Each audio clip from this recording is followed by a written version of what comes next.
gentlemen, how are you guys doing? Good morning. It's your brother BOLO V&R, and I'm definitely not going to waste any time. I'm trying to figure out how did I miss this?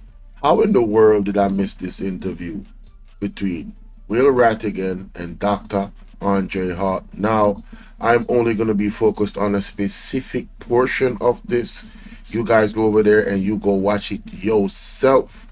I encourage everybody to go to Reasoning with Rattigan and subscribe to the program, ladies and gentlemen.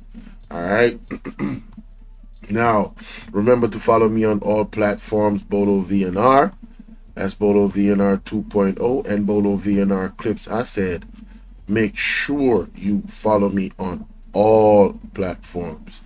I need to get to 1,000 subs on BOLO V&R Clips. And BOLO V&R, we need to get to 5K subs. And BOLO V&R 2.0. We're on the way to 20K subs, ladies and gentlemen. So let's get it. Do remember that the Cash App is now available. Do remember, ladies and gentlemen, do remember that the Cash App is now available for those that want to support the platform monetarily. That is an option. Also, the PayPal as well. Both those links you can find at either the description of the video, Nightbot dropping it in the comment section, or it's pinned in the top of the comment section. The description and Nightbot, those three options, you can find the link to the Cash App or the name. The name of the Cash App is $DH7220, or, and that the initials is PC, just for confirmation. The PayPal is BOLO876J, just to get those out of the way. All right. Now, how in the world did I miss this? How in the world? Dr. HAUGHTON has my full attention, and I hope this question that Jamix is about to ask and the answer and what follows after that gives you greater clarity as to our situation economically here in Jamaica, because it surely gave me that clarity. So without any further ado, ladies and gentlemen, let me play the clip. Let me play the clip. All right, let's go. I have some questions for him about macroeconomics, but now wait till, you know. It's gonna get down there, but trust me, man. Each time I hear Dr. Arden speak, it's a blessing, man. And again, the humbleness of the man and the wealth of knowledge. So thank you to come back from England to say that you're playing your part in nation building. It is a great pleasure to have you back here. I remember the first time that you on I think a Ras and Ballad podcast, and I really enjoyed that podcast. But you answered some of my question, but this is a question that has been in the political environment. You spoke about FINSAC briefly. I'm just asking you as quickly as possible, or just to break it down so the normal man on the street can understand what is FINSAC and what can we learn from the experience of FINSAC. Okay, that's a pretty good question. We can't understand the FINSAC without understanding the overall economic construct of Jamaica's economy. Let me begin with 1970s, right? Throughout the 1970s, Jamaica embarked on a lot of nationalization, right? We nationalized banks, we nationalized transportation, we nationalized a lot of the industries in the country. And it was done with good intentions, right? It was done in order to give the country ownership of revenue generating assets, not just leaving the government to get income from just taxes, but to give the government the ability to have multiple income streams, as well as to give Jamaica ownership of much of what had been owned by foreigners, right? Now, throughout that time, we went through two significant events in the 70s, right? We went through the first and second oil price shock. Now, these shocks escalated the price of oil. Oil was an import, and as a result, Jamaica had balance of payment problems where we needed foreign currency to purchase our foreign demand for oil and other goods. Now, at that time, also in the economy, was a push towards the whole self-reliant issue by Michael Manley and so on and so forth. Now, because prices got so high, coming into the 80s, Jamaica's reserves were beginning to deplete, right? Now, throughout the 80s, Edward Seaga practiced a different type of economic management, a more liberal economy, trying to privatize some of the industries, as well as to put import restrictions on a lot of the things that were brought into the country. If you ever heard about goods being married, when you went to the shop, you buy a tin of sardine, you buy a pack of sanitary napkin alongside it, you're buying a pound of flour, you have to buy toothpaste, and so on and so forth. That was designed in order to have controls in our consumption demand and to limit what we imported from abroad. Now, Siaga practiced a lot of exchange rate management controls, right? Because he was very interested, so as myself, in maintaining a currency of value. And we'll get to that shortly.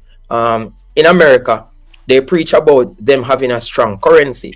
But when neoliberal economists talk about the developing world, they encourage us to depreciate our currency, to quote unquote sell more to the rest of the world. But if you don't have more to sell, it means you can't sell more. So the cheaper price that they want us to have to sell this huge amount of goods couldn't work. It worked for a country like China. China have 1 billion people and put 500 million of them for work for cheaper and not them and make goods for the rest of the world.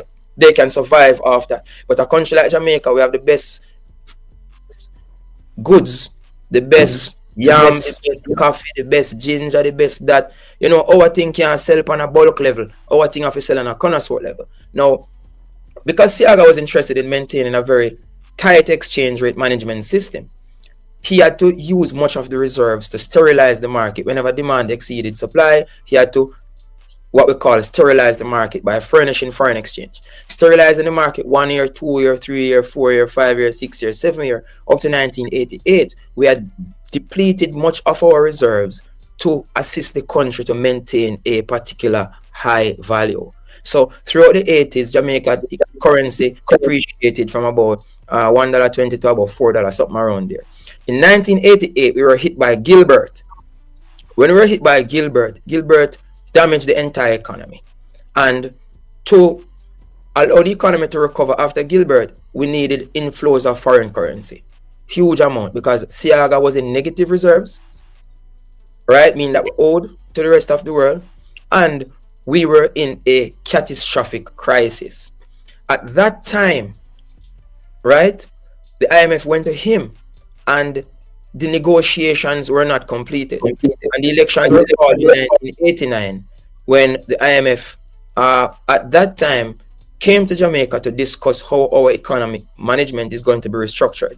The IMF said at the time that we need to implement a 10-point plan called the Washington Consensus. And I want your listeners to go and search up the Washington Consensus on YouTube or on Google or whichever search engine that you may prefer. The Washington Consensus. That was a 10-point plan that Jamaica had to implement in order for them to get a drawdown for the structural adjustment policies from the IMF, right? Now, the entire plan wasn't good, but there were a few pillars of the plan that were devastating. First among them was that Jamaica had to know, instead of maintaining the crawling peg exchange rate that Siaga had throughout the 80s. No, I just want to cut it there for a little bit of introspection. So, what he's explaining is FINSAC, the FINSAC situation. So he went back, and then he came forward. That's why I mentioned Siaga and all of those things, right? So, to understand the cause, you have to go back to the root cause of the problem to understand the problem. Now, what he's just said that was significant is that what they advised the government to implement, the 10-point plan, all of it was bad for us, but there were some parts of it that was just devastating. So he's explaining the FINSAC. Let me just go back 10 seconds, 15 seconds, so we can catch that back. On the structural adjustment policies from the IMF, right? Now, the entire plan. Good morning to everyone, by the way. How you guys doing? Welcome. You can say good morning in the chat. It helps the algorithm of the video. Thank you kindly. Search up the Washington Consensus on YouTube or on Google or whichever search engine that you may prefer. The Washington Consensus. That was a 10-point plan that Jamaica had to implement in order for them to get a drawdown for the structural adjustment policies from the IMF, right? Now, The entire plan wasn't good, but there were a few pillars of the plan that were devastating. First among them was that Jamaica had to know, instead of maintaining the crawling peg exchange rate that Siaga had throughout the 80s, we had to fully liberalize our financial sector, meaning allow our exchange rate to be determined by demand and supply. Now, obviously, if you are not going to sterilize the market with foreign currency to assist the exchange rate to maintain a particular stable level, if you said you can now, instead of getting a quota amount of foreign currency from your bank per day, per month, per week, you can now get any amount at any time. There was a bank rush on foreign currency, and the Jamaican dollar exchange rate moved from 6 to 1 in 1990 to 25 to 1 by 1992. That was 6 into 25, 4, so it was like a 400% increase in the value of the or decrease in the value of the currency. 400% decrease in the value of our currency. Look at it as a depreciation. A 400% increase in the value of the US. Now, banks who had their foreign currency denominated debt saw their debt increase from 6 to 1 to 25 to 1. So imagine you owe 6 million US. You saw your debt moving from 6 million US to 25 million US. You have your debt denominated, say you have a debt of 10 million, yes, you gone to 40 million. You have a debt of 100 million, you gone to 400 million. So they now were unable to pay their debts. You recognize? So the entire banking system at the time, remember, many of these banks had pension funds, they had domestic investment. I myself had money in Central National as a young boy at the time. And the banking system now, because the bank's debt increased fourfold, they could not pay it. They could not pay it. And as a result, the banking sector in Jamaica was on the brink of collapse. Now, money represents the lifeblood of the economy. It is how transactions take place. It's an exchange for goods and services, and sometimes a store of value depending on how you use it. If you have no medium of exchange, you have no store of value, your entire economy is going to grow underground. What did PJ Patterson and Michael Manley decide to do? They decided to establish the Financial Sector Adjustment Company, FINSAC. And FINSAC was the remedy to assist the banking sector, the Jamaican financial sector, to regain footing and to stabilize itself while it restructured out of that high debt it had accumulated through exchange rate depreciations and devaluations between 1990 and 1992. In order to do so, they had to borrow because we didn't have the foreign currency readily available to us domestically, so they had to borrow. They borrowed, they refinanced, they restructured, the debt increased, but the debt gradually came down closer towards 2002. And yeah, that's the FinSac story. Oh, thank you. Just a follow-up question to that. What are the lessons that we can take from the FinSac debacle? Yeah, the first lesson is that we must understand. Before we go to the lesson, I hope that puts to bed, because this man is just speaking about the facts. He's not. I don't hear politics come out of his argument. He gave even Siaga credit. You know what I'm saying? So take that, do the research, and now let's hear. That's another good question by Jamaics. To him, let's hear what he has to say, innit? The FinSac debacle. Yeah, the first lesson is that we must understand the macroeconomy before we make broad-scale macroeconomic decisions. The first point that we note as economists is that in order for us to liberalize the economy, we had to have the sufficient controls into play, meaning that you cannot do wholesale liberalization as we did then. You have to liberalize in chunks. And the second thing to note is that not everything the IMF recommends is healthy. When I went there in 2017 as a fellow, I spoke to a couple of the lawyers who... I have to play that back. What did he say? Note is that not everything the IMF recommends is healthy.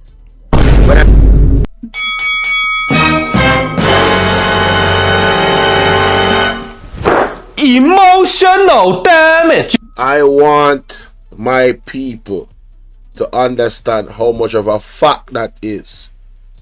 He said it a very, very nice way.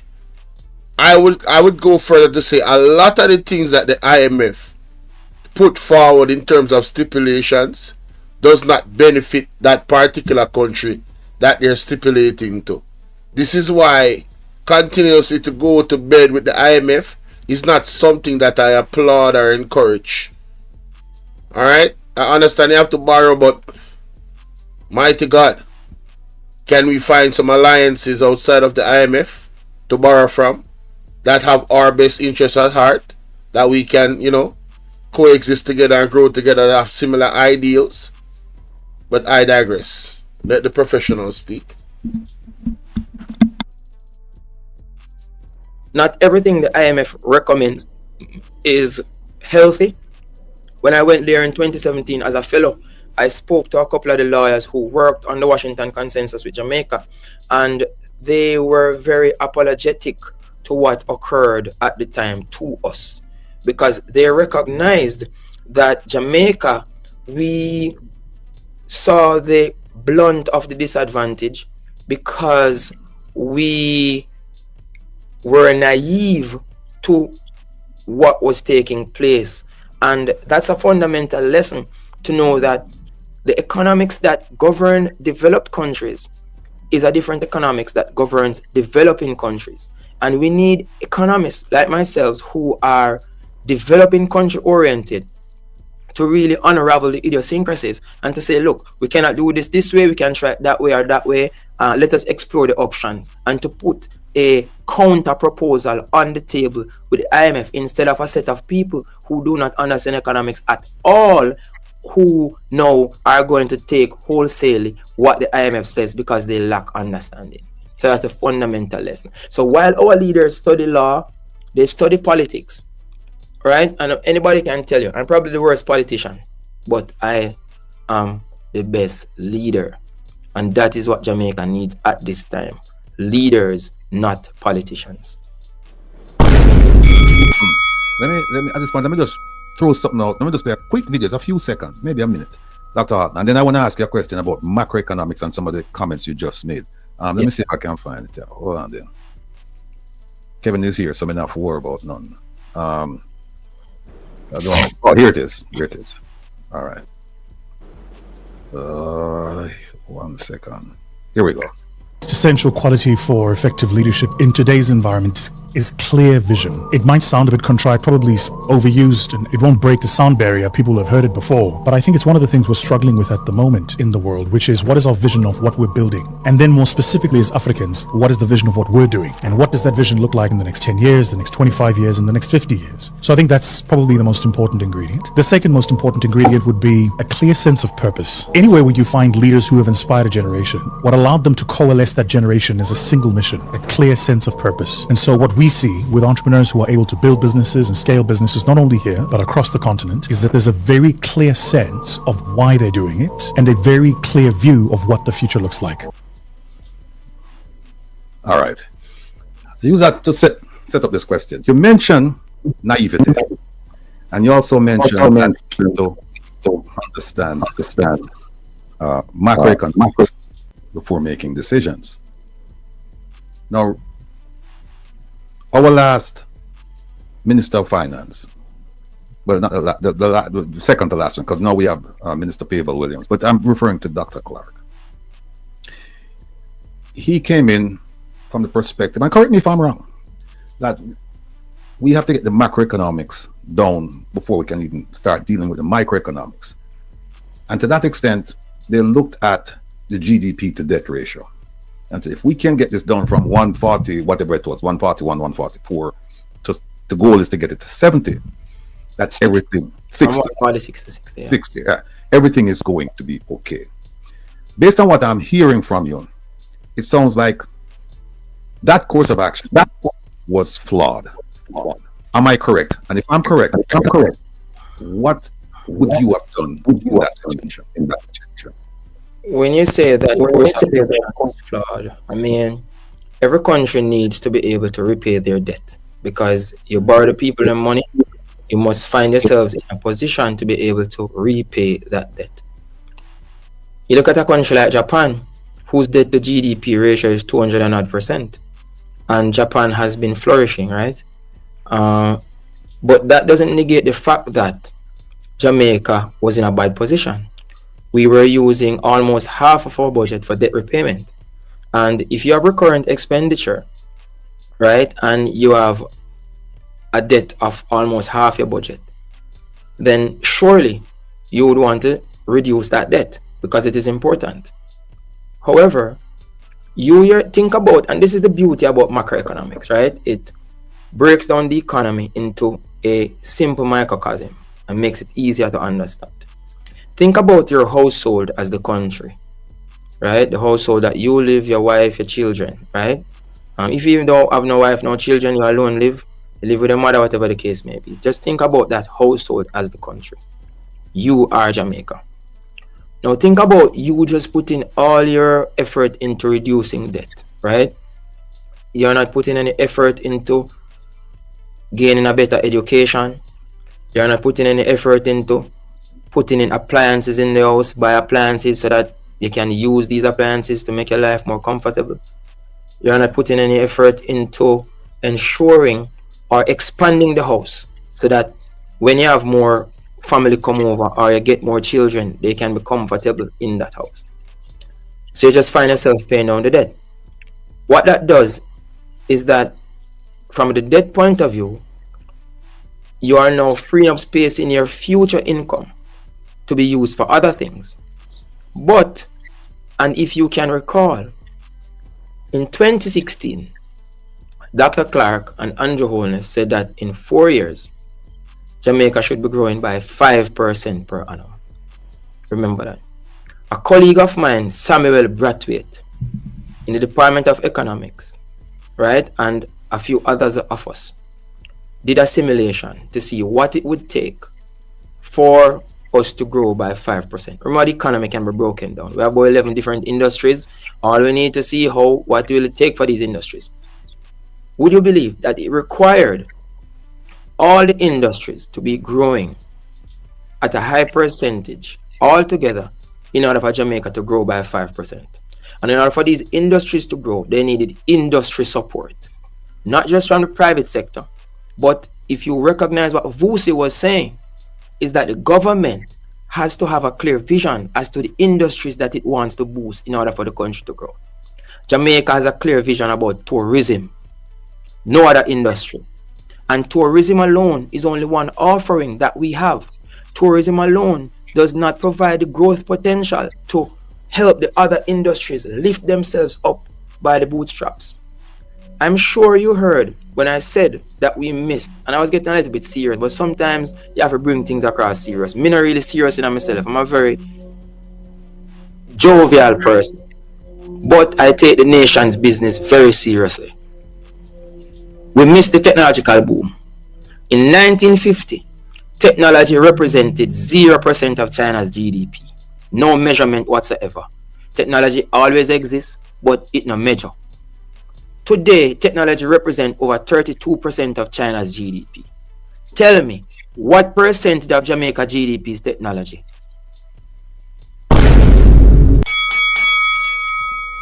I would say less than 5%. We don't know because it's not measured. Mm-hmm. And if it is not measured, it means that you don't know where it is and you have no way of tracking it as to where it ought to go.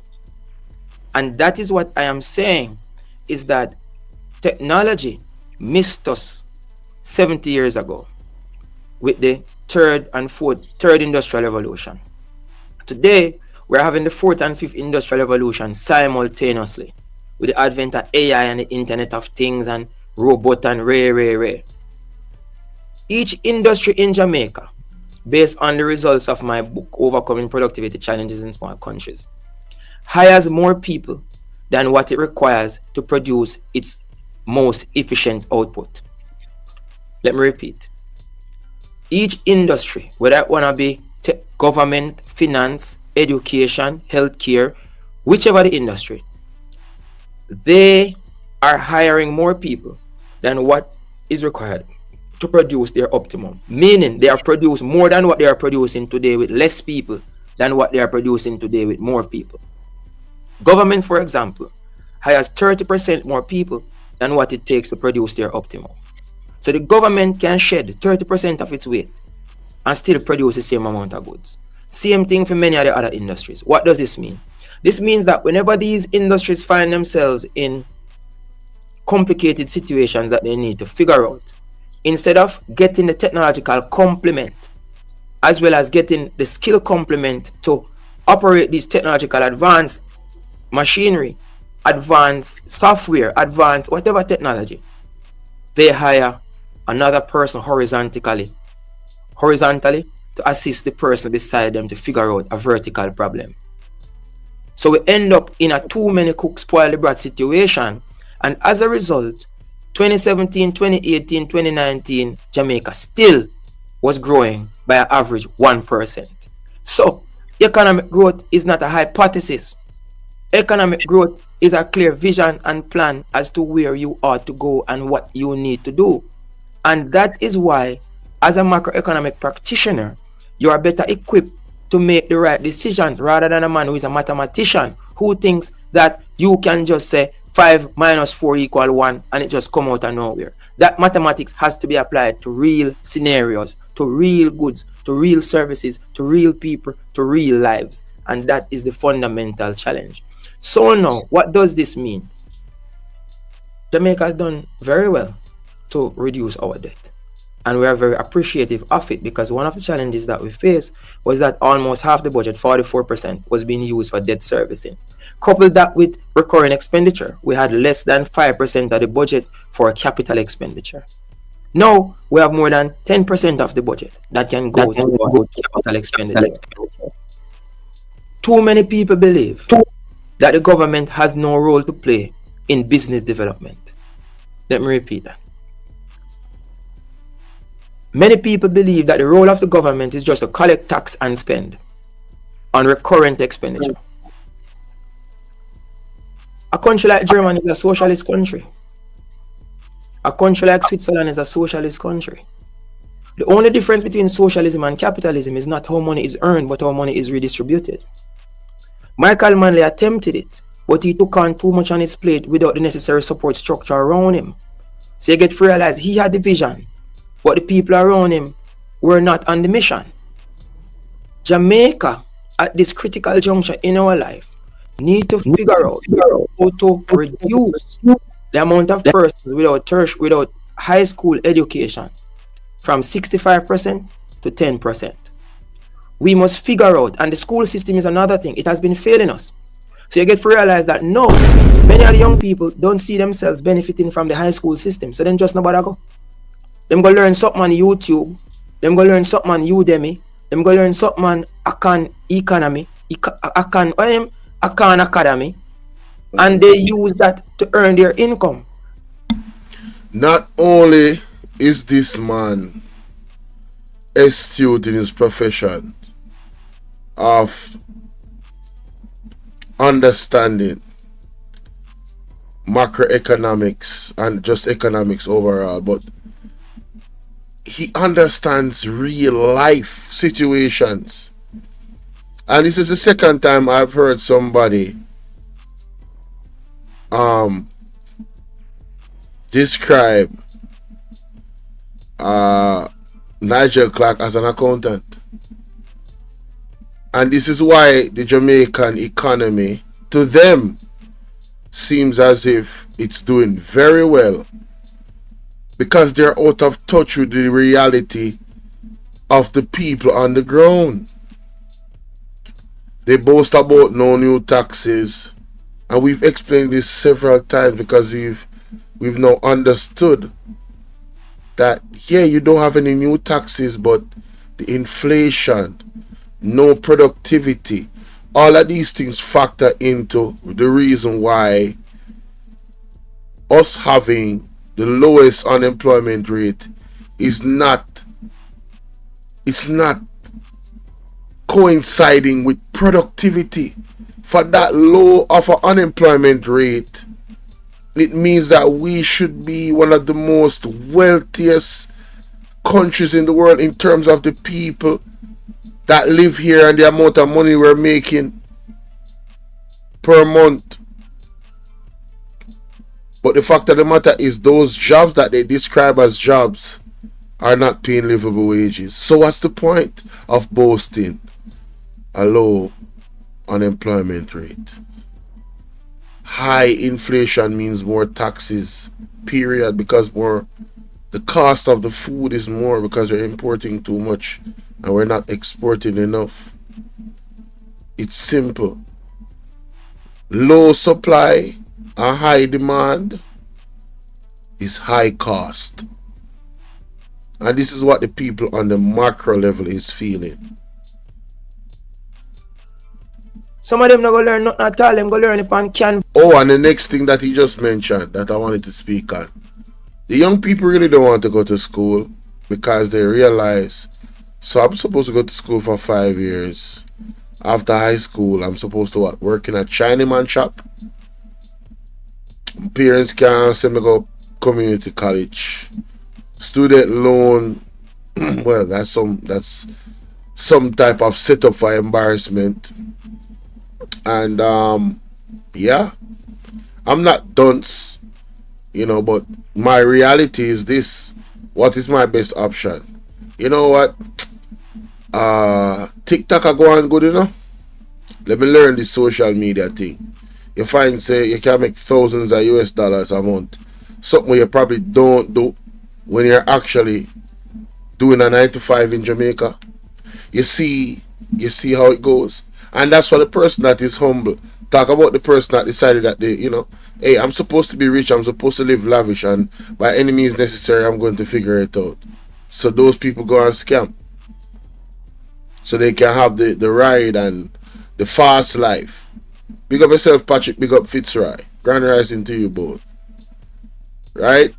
So he mentioned a few things in here that I thought was practical, and some of the things I've been saying. The government needs to incentivize certain, industries. Push those industries. Target them, push them. It's going to heighten the productivity of the country. Again, Singapore is always a country that we can look at. It's the size of St. Thomas. Come on. Perfect example. How did they do it? Corruption is a real issue, which is going to touch on. But let's continue. Them go learn something on YouTube. Them go learn something on Udemy. Them go learn something on Akan Economy. Akan Academy. And they use that to earn their income. Some of them not go learn nothing at all. Them go learn it on Canvas, on YouTube, on TikTok, on Instagram. And that is their forte. So not because, for example, we say 65% of the population have no high school diploma. Means that 65% of the population are dunce. No. 65% of the population, or a percentage of that, have lost hope in the high school system. And therefore, we need to recognize as a country, and as Vusi said, what is the mission? What do we want? Do we continue to adopt everything from abroad and complicate our... Hey, me used to do enough complicated research, My research used to complicate it like, whoa, when you say me build an econometric model, man. Come on, man. Oxford, man. You get me? But then me realize, oh my God, may I build this complicated model? But the Jamaican economy is not so complicated. So may I build some level 10 model when the Jamaican economy is still there level 2? So we skip out the level 2 analysis, the level 3 analysis, and go on a level 10 analysis just because we want to keep up as researchers with international peers without properly delving into the idiosyncrasies of our country. And that's a fundamental challenge, because it comes like when you're playing football and a man cannot control, cannot pass the ball, does not have self-awareness of their position on the field.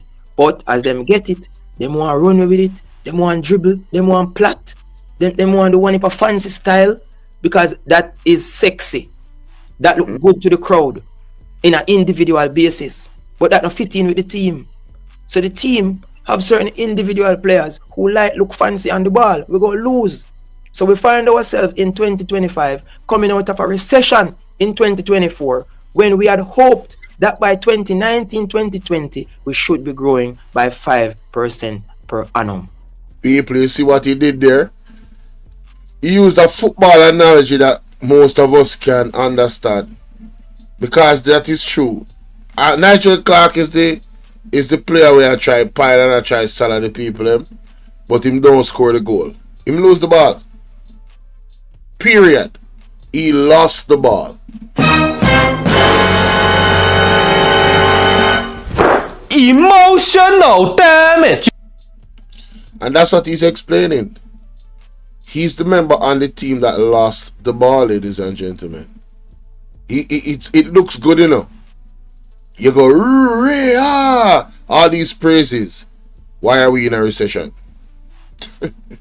Man, this dude is brilliant. So the economic management of which the government speaks, very good. Paying off debt, very good to the creditors who want to lend you money. So you get a higher rating. Because what happens when you go to the bank? I pay my credit card bill every month before it due. So when I check my credit rating, I 800 odd. Because I have perfect credit. I understand the system. So I can get any amount of money for borrow. But does that mean that my entire affairs is profitable and growing in a profitable way? It can signal it, but it is not it. And that is where Jamaica is at this time.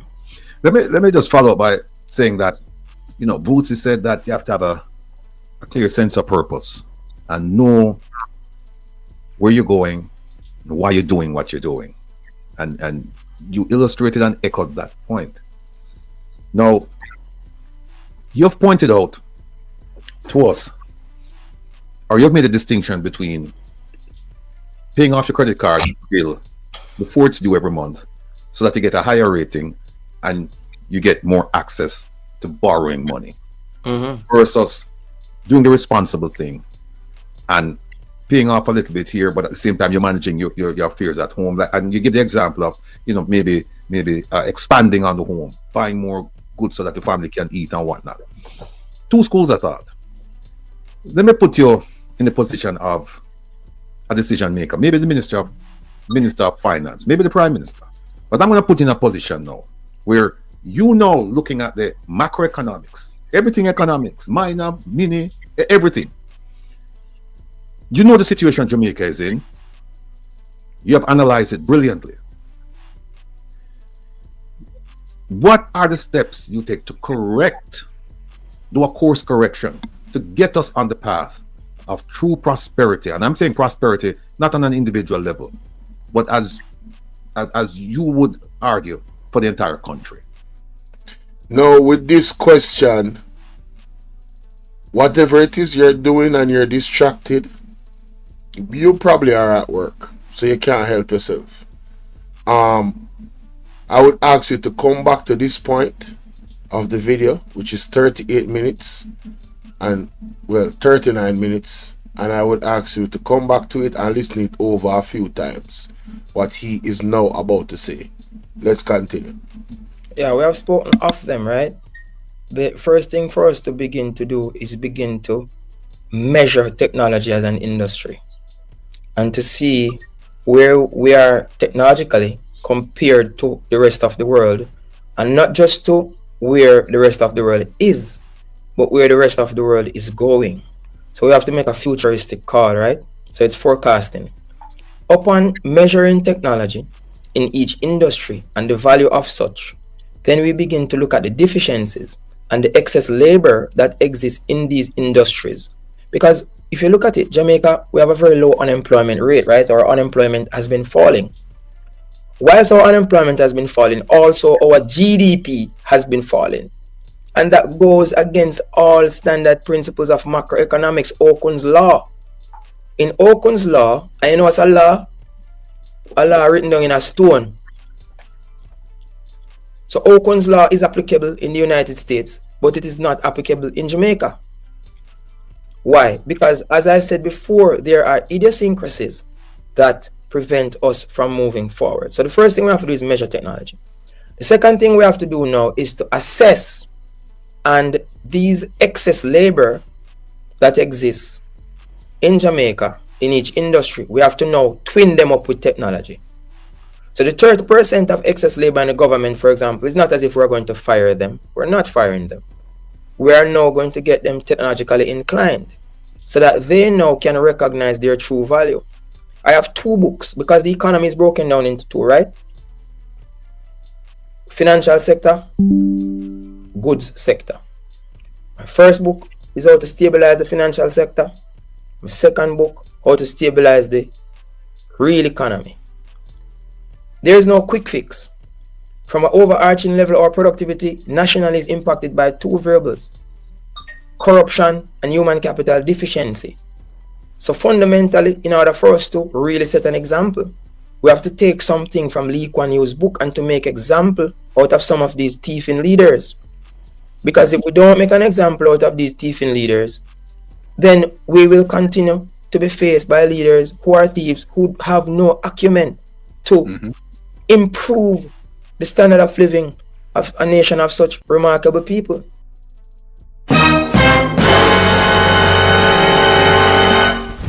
Emotional damage. Embarrassing. He needs some milk.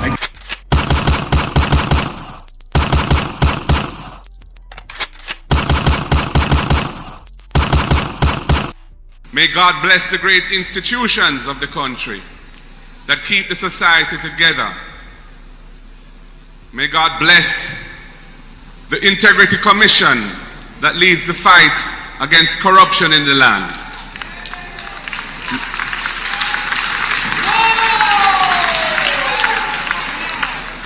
Because corruption is a scourge against the will of God.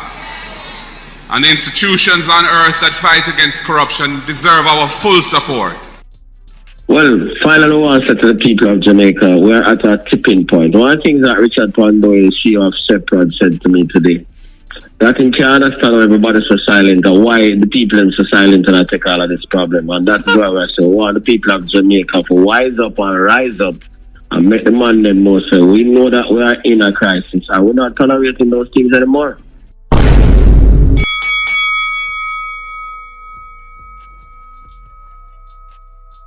So fundamentally, in order for us to really set an example, we have to take something from Lee Kuan Yew's book and to make example out of some of these thieving leaders.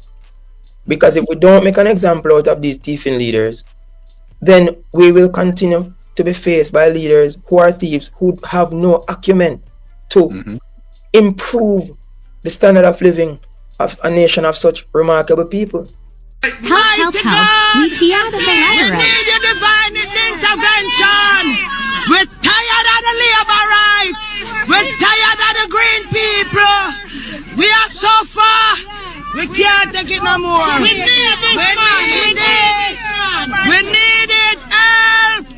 Help. Jesus Christ of Nazareth. Psalm 46. God is our refuge and strength. Is a liberator. So fundamentally, in order for us to really set an example, we have to take something from Lee Kuan Yew's book and to make example out of some of these thieving leaders. Because if we don't make an example out of these thieving leaders, then we will continue to be faced by leaders who are thieves, who have no acumen to improve the standard of living of a nation of such remarkable people.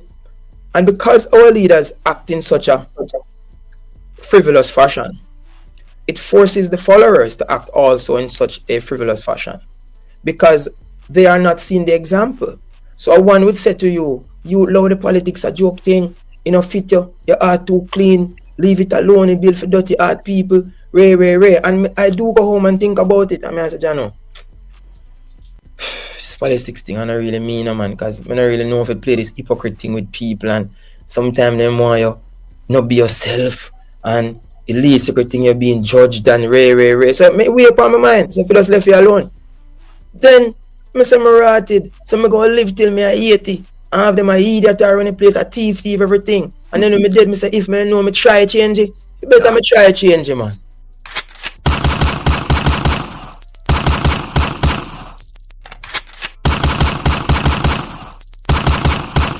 A corrupt government cannot liberate the people.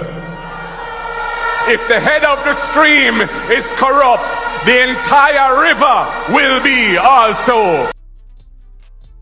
This politics thing, I don't really mean, man, because I don't really know if I play this hypocrite thing with people, and sometimes they want you not be yourself, and the least secret thing you're being judged and ray. So me way up on my mind, so if you just left you alone. Then I say me rotted, so I go live till me 80 and have them a idiot or run a place, a thief everything. And then when me dead, me say, if me know me try change it, you better me try change it, man. Yeah. At what point a nation of such remarkable people go recognize the true value of self, recognize the value that they have to play to enhance the value of our nation, and allow 83, less than 0.0001% of the population for manipulate us and continue to pilferage from the budget? I thought, no, hold on a second, I'm going to put this in. That's why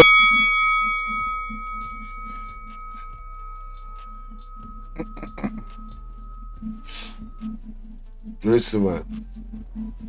I don't know about anybody else, but I feel like I just took a fresh, a hot, and a cold shower. Just refreshing. You know what I mean? It's like the perfect temperature. The water was at the perfect temperature. It is refreshing, ladies and gentlemen, to hear the unadulterated truth of the matter. Right? And what he just said should resonate with every single Jamaican. I don't care where you live. I don't care what's your situation. What are you going to tell your children? And thank you so much, Patrick, for your contribution in the chat. He says he's talking about the Singapore leader, Lekwangu. All right. Thank you for that. What are you going to tell your children? What did you do to have them have a better future? As a person that live in Jamaica, did you contribute to the destruction of this country by selling out your vote? Or did you stand up and stand for something? Now, it is a hard pill for me to swallow, you know. But he said the truth. I have the same mentality. Yo, this politics thing, this not for me, you know. You know how much people have said to me why I don't go into politics, why I don't run for one of those things and become an activist. A lot of people have said it to me. And if it's God's will for me to go down that path, so it be, because his will on my life is what that's the bottom line of it. His will be done. Right? If it's his will, let it be done. But I am like Mr. Dr. Andrew Hart. I really don't like the hypocrisy and the all the stuff he described. But then again, I really want to help in cleaning up Jamaica, which is why I'm motivated to even have this platform and use it with all the present dangers, and to speak the truth or speak my perspective without fear or favor, even if it hurts somebody's feelings in my audience. My audience here, respectfully, am I afraid to hurt your feelings, male or female? And respectfully, of course. Just telling the truth how I see it, even if it hurt your feelings or not. Do I seem like the type? I don't think I am. And I've not demonstrated that at all. So I couldn't believe I missed this. This was perfect. This is a message for all Jamaicans. It is time for you to get up off your ASS and do something in advancing the welfare of this entire Jamaica and the whole human race. It's time for us to take our Jamaican national anthem and our pledge more seriously. And it's so perfect that he put up the Jamaica flag. I have not watched this part that he's about to play, but let's play it. But make the argument that this criminal must go to prison. Oh, yes. Yes. Who is this guy, by the way? Former State Minister Leslie Campbell found guilty of breaching the IC Act. Listen to this. We keep saying it. This man is a convicted criminal, and him have to go to prison. So we agree wholeheartedly with Dr. Houghton said that, listen, we can't walk away from it and say, well, make somebody else do it. We can't do that. Our country, our piece of the rock. And we need to make an example out of people like this. And if this man cannot go to prison for violating the Integrity Commission Act, and if all the politicians who face the court, if they just walk away with a simple fine, then it sends a very, very, very powerful message. Actually, it's a powerful confirmation that these people, they don't go to prison. And that's no good for the future of Jamaica. Continue, Doctor. No, people. That is the biggest point of it all, you know. Corruption does not help an economy, you know. It hurts it, it cripples it. It's a cancer to any economy. So are we going to be a part of the solution to clean up Jamaica, or are we going to be cowards? That is the question. And you have to look within yourself as people of Jamaica, whether you live abroad or not. We all hold a certain level of responsibility. I can detail some ways you can help the movement. Right? Supporting people like us that put out content like this. That's a way. Sharing it with your friends and family. Right? So they can play their role as well, however they seem fit. You understand? But we cannot. The future of our children is at stake. Our future is at stake. I don't think people are really looking at the full scope of what is happening with our country, you know. You think we're just talking a hot air coming out of our mouth about the actual position that we're in right now? We are at stage critical. We are hemorrhaging. Listen, the amount of blood that this country is hemorrhaging in terms of us flatlining as a country, we don't have much blood left. If they don't stop the bleeding, it's gonna go. Good morning, Winnie mate. Salute. Hope you're having a blessed Friday. It's good to be alive. To God be the glory. But let me hear this part that Mr. Houghton has to say in conclusion. Sorry to interrupt. Before I wrap In every up. country throughout its course of history, there becomes a time when it is blessed with true leadership. Leadership that is selfless, leadership that understands its own idiosyncrasy. We in big up. And leadership that believes in our ability to enterprise ourselves as a country. Too many Jamaicans are distracted by the quest for wealth, distracted by their own selfishness, distracted by the pursuit of self-fulfilling dreams. And that has put the rest of us at a disadvantage. Let me give you an example. Michael Manley was very good. He tried his best, right? He had a vision for agriculture, for industry, for all the industries. In Hanover, he devised a plan to expand agriculture and to give the people ownership of land. And they had a banana planting project that the people were given houses and they were given plots of lands to plant the banana. Now, when Michael Manley gave them the houses to live in, gave them the land, gave them the banana suckers, he had wardens going around to make sure that they are planting the bananas, right? What they did was to calculate how many banana leaves they would need to fill their acre of land. So say for example you need, I don't know, the acre of land can grow, I don't know, 200 banana stalk. They would grow, so you can get 10 leaves per stalk. They would grow 10, and when the warden is coming, them chop off one leaf and put in at each hole.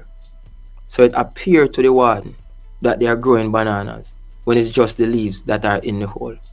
So you as a leader can do so much, preach so much, have so much vision. But the people, if they themselves don't see themselves as leaders, if they see themselves as thief, if they see themselves as persons who are trying to exploit the system, persons who want to benefit and to get the most rewards out of nothing. If you don't see yourself as a leader, if you see Dr. HAUGHTON as a leader, and you don't see yourself Rattigan as a leader, or my youth, yes, sir, not see himself as a leader, or the youth, I mean Kevin, don't see himself as a leader, Jamaica is in grave danger and will continue to be where it is. It is not an individual journey. It is a journey for a team. It is not an individual approach. It's an approach for a team. And just as though I spoke about the issue when we play football, if everyone don't see themselves with the responsibility of the captain to hold up the fort, and the captain alone is seen as the person to lead, then we will continue all to be led. And that is fundamental. Very fundamental. Kevin. So, Perfect way to end it, ladies and gentlemen. Now, guys, I have 27 people watching at only 11 likes. I think that is unacceptable. Alright, I should have at least 25 likes. Alright, at least 25 likes, ladies and gentlemen. I really appreciate Mr. Dr. Andre HAUGHTON, and I appreciate Mr. Will Rattigan for his program. Again, I want to encourage you guys to head over there. You guys saw I put up the meaning of idiosyncrasy. Lord have mercy, I'm butchering that. Idiosyncrasy. Alright, it means a mode of behavior or a way of thought peculiar to an individual. He used that word several times in this video. So idiosyncrasies, I think is the word, the adjective. Yeah, he used that a few times. So you guys, it's important that we, you know, we learn the words like that and expand our vocabulary, because as he said in this interview, you know, he's not special. We all have the same potential. We just have to apply ourselves, and we all are leaders. We just have to step forward and be brave and do something. Start. That's all we have to do. All we have to do is start. Right? That's all. Let me just, before I go, give Mr. Rattigan you know, his just due for excellent interview. That's his page right there, ladies and gentlemen, Reasoning with Rattigan. Alright. Definitely you should go ahead and subscribe. I encourage it. Alright. That's it. Let's go.